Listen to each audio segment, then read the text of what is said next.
నేను హైదరాబాద్ మెట్రోలో ట్రావెల్ చేశాను. నా పక్కన 2 కాలేజ్ కుర్రాళ్ళు కూర్చున్నారు. వాళ్ళకు ఆసక్తికరమైన చర్చ చేస్తున్నారు. అది కాస్త నా చెవిన పడింది. నేనేమీ పట్టనట్టుగా నటిస్తూ వాళ్ళు ఏం మాట్లాడుకుంటున్నారా అని చెప్పి శ్రద్ధగా విన్నాను. వాళ్ళు మాట్లాడుకున్న మాటలు వింటే నాకు ఆశ్చర్యం వేసింది. అందులో ఫస్ట్ పర్సన్ అంటున్నాడు, మన దేశంతో బాగున్న దేశాలు బాగున్నాయట, మన దేశంతో సరిగా లేని దేశాలు, అది మనల్ని చూసి ఏడ్చినా, అసూయ చెందినా, ఆ శత్రుత్వం పెంచుకుంటున్నా, కయ్యానికి కాలు దూపుతున్న దేశాలన్నీ కూడా అధోగతి పాలవుతున్నాయట.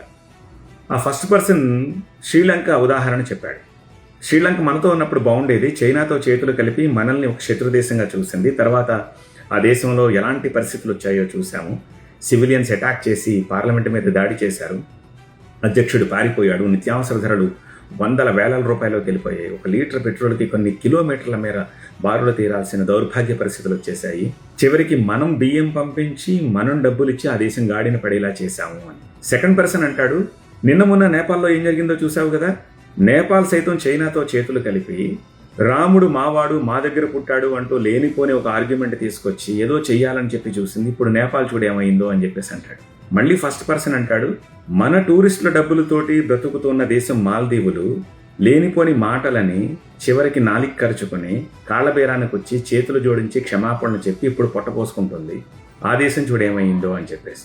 మళ్ళీ సెకండ్ పర్సన్ అంటాడు, బంగ్లాదేశ్ మనతో ఉన్నప్పుడు ఎంత బాగుండేది, హసీనా ఉన్నప్పుడు భారతదేశంతో మైత్రి వల్ల ఎకనామికల్లీ చాలా డెవలప్ అయింది, కానీ వాళ్ళు ఇప్పుడు లేనిపోని కష్టాలను కొని తెచ్చుకున్నారు, ఆమెను దించేసి భారతదేశానికి దూరం అయ్యి అని చెప్పేసి. ఇక పాకిస్తాన్ గురించి చెప్పేదేముంటుంది, ఓ గుప్పెడు గోధుమ పిండి కోసం వాళ్ళు ఎన్ని పాటలు పడుతున్నారో ప్రపంచాన్ని అందరికీ తెలుసు. అయితే ఈ మన చుట్టూ ఉన్న దేశాల గురించే మాట్లాడట్లేదు వాళ్ళు. కెనడా ప్రధానిగా ఉన్న ట్రూడో ఖలిస్తానీ ఉద్యమాన్ని సపోర్ట్ చేస్తూ భారత్కు వ్యతిరేకంగా విషం కక్కేలా చేసి తన పదవినే పోగొట్టుకున్నాడు చూసావా అని చెప్పేసి. ఐ వాజ్ జస్ట్ అమేజ్డ్, ఏంటి వీళ్ళు ఎలా మాట్లాడుకుంటున్నారు అని. సరే వీళ్ళు ఇలా మాట్లాడుతున్నారు, మరి మనతో సఖ్యంగా ఉన్న దేశాలు ఫ్లరిష్ అవ్వాలి కదా, ఏమున్నాయా అని ఆలోచించా. ఆస్ట్రేలియా, బ్రిటన్, పెద్ద పెద్ద దేశాలే కాదు, చిన్న చిన్నవి, చివరికి పప్పువా న్యూ గినియా ఎంత ఉంటుంది అది, ఇవన్నీ కూడా చాలా బాగున్నాయి కదా, నిజమే కదా అనిపించింది.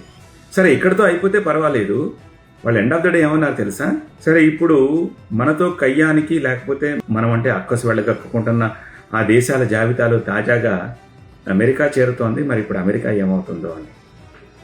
ఐ వాజ్ లైక్, ఏమవుతుంది అమెరికా? మీ కమెంట్ రాయండి.